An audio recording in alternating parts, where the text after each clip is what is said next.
ibadi, hambaku kata Allah, khalaqtuka lil ibadah fala tal'ab. Saya ciptakan kamu untuk ibadah, jangan banyak mainnya. Wa qasamtu laka rizqaka fala tat'ab. Dan saya sudah siapkan rizki untukmu supaya kamu nggak capek. Jadi sebetulnya rizki kita sudah ada. Nanti pembahasan rizki saya terangkan bagaimana urutannya. Sudah ada. Ini jangan karena kesibukan kita ingin mendapatkan rizki tiba-tiba melupakan nilai ibadah. Perhatikan kalimat-kalimat hadisnya. Kalau engkau masih mencari dunia meninggalkan ibadahmu, saya akan buat capek la usallitanna lakad dunya. Saya akan buat capek kamu dengan urusan dunia dan saya tidak akan berikan rizki kepadamu kecuali sesuai dengan hak yang harus engkau peroleh saja.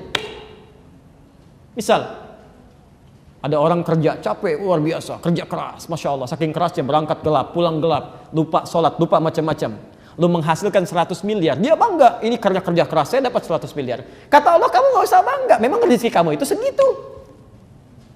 Kamu cari-cari pun dapatnya akan segitu juga. Jadi ngapain dibanggain? Ya, gak harus dibanggakan. Saya akan buat capek kamu, sampai tidak akan kamu mendapatkan rezekimu kecuali sesuai yang telah saya tetapkan. Tapi kalau kamu ikuti ketentuan saya, tidak kamu tinggalkan ibadahnya, maka kamu akan saya buat tenang dalam kehidupan dan Allah berikan rezeki sesuai dengan yang kamu butuhkan. Baik, kita masuk pada bahasannya.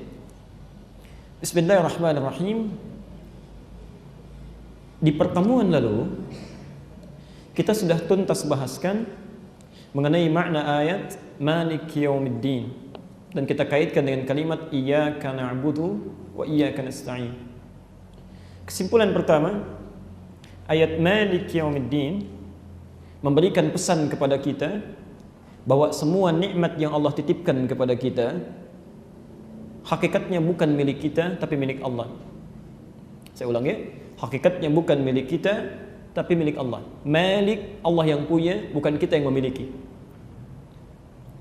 Yang kedua, seluruh nikmat yang Allah titipkan kepada kita satu saat akan dimintai pertanggungjawabannya, akan ditanya. Yaumiddin, Malik Yaumiddin, saya yang punya. Dan satu hari nanti saya akan tanya. Anda nanti lihat bahasan kita di rekaman yang sebelumnya supaya bisa menyambungkan korelasi dengan bahasan hari ini. Pelan-pelan. Jadi baik itu nikmat yang berada pada jasad kita. Hati-hati, pandangan itu nikmat. Mata itu nikmat, telinga itu nikmat. Dan ini punya Allah, bukan punya kita, karena bahasanya titipan. Jadi mumpung Bapak Ibu, saya, kita dititipkan nikmat ini, gunakan pada yang baik. Kalau enggak ya salah, keliru. Akan ditanya oleh Allah.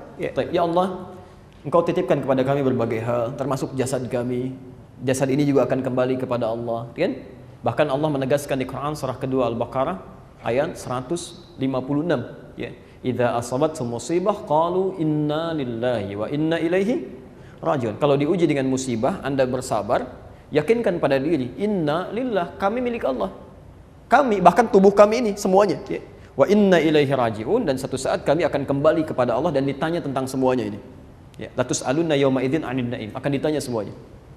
Nah, bagaimana supaya saat ditanya itu keadaan kita mudah, dipertanggungjawabkannya enak, nyaman digunakan, mendapatkan pertolongan Allah? Maka ayat selanjutnya menyampaikan iyyaka na'budu. Jadikan seluruh apa yang kita kerjakan itu sebagai ibadah karena Allah. Karena itu kita ikrarkan, Iyyaka, ya Allah, kami hanya tujukan untukmu saja. Seluruh aktivitas, seluruh nikmat yang Engkau titipkan, na'budu, sebagai ibadah kami hanya kepadamu. Asal kalimat ini, asalnya na'budu iyyaka. Jadi kalau kalimat standarnya dalam bahasa Arab, kalimat standar, itu kalimatnya asalnya iyyakanya belakangan. Na'budu iyyaka, kami menyembah kepadamu. Cuma kalau orang Arab dahulukan kata iyyakanya, didahulukan daripada kalimat na'budunya, ini rumusnya disebut dalam ilmu balaghah dengan al-ikhtisas, untuk menunjuk komitmen kekhususan. Saya ulang, menunjuk satu komitmen yang mengkhususkan sesuatu tanpa yang lainnya. Khusus, yang mengkhususkan sesuatu tanpa peduli pada yang lainnya. Mohon izin saya pelankan sedikit ritmenya karena kita sudah sampai pada inti bahasannya. Perhatikan gambarannya. Kalau Anda katakan na'budu iyyaka, itu masih standar. Ya Allah, kami siap menyembahmu. Ya, demikian. Tapi kalau ada kepentingan lain, Anda bisa abai. Misal, Bapak Ibu mau sholat ya, subuh jam berapa sekarang? Misal 4.45 gitu ya, 4.45. Bapak mau sholat, Masya Allah, sholat menyembah Allah. Kita katakan na'budu iyyaka, kami akan menyembahmu. Kita mau sholat, tapi begitu mau sholat tiba-tiba bolanya belum selesai. Masya Allah, pertandingan Madrid lawan Sevilla kan belum selesai sampai babak perpanjangan waktu, misal. Ya azan sudah manggil.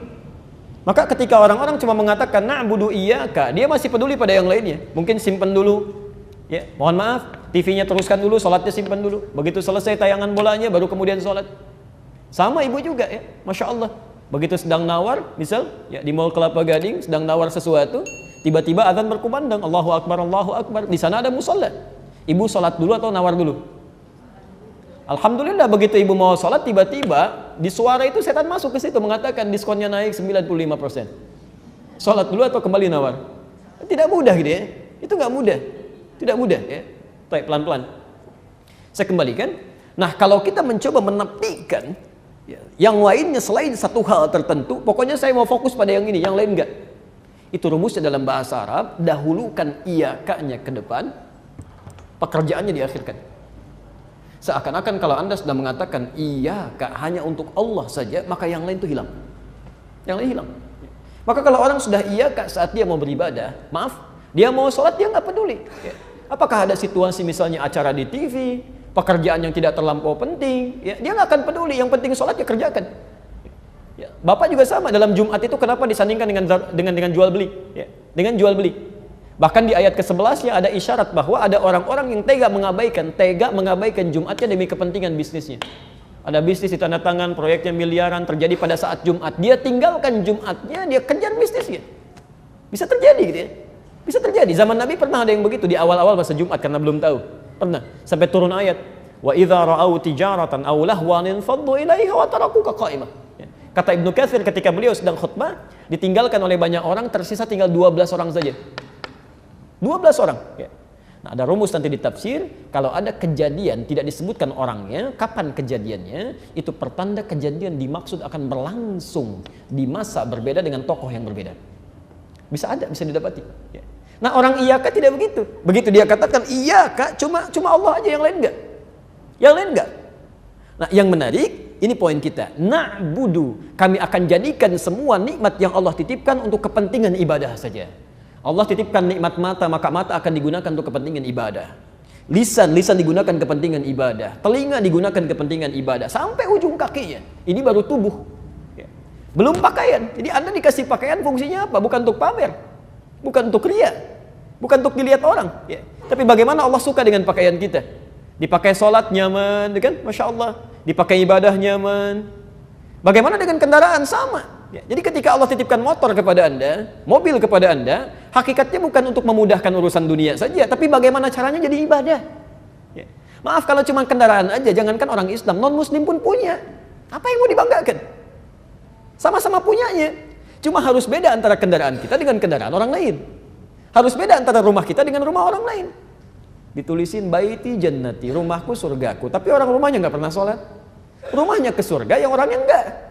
Ini masalah kan? Jadi kalau Anda cuma punya rumah, non-Muslim pun punya rumah. Bahkan hewan pun ada yang punya rumah sekarang. Ya, Masya Allah. Ya, itu tidak menarik gitu kan? Jadi harus beda. Makanya ketika kita sholat, kita diingatkan lagi setiap sholat. Setiap sholat. Ayo kuatkan pada dirimu komitmen. Saya harus komitmen. Setiap yang dititipkan pada saya mesti jadi ibadah. Iyyaka na'budu, cuma untuk Engkau ya Allah. Untuk Engkau, itu bedanya.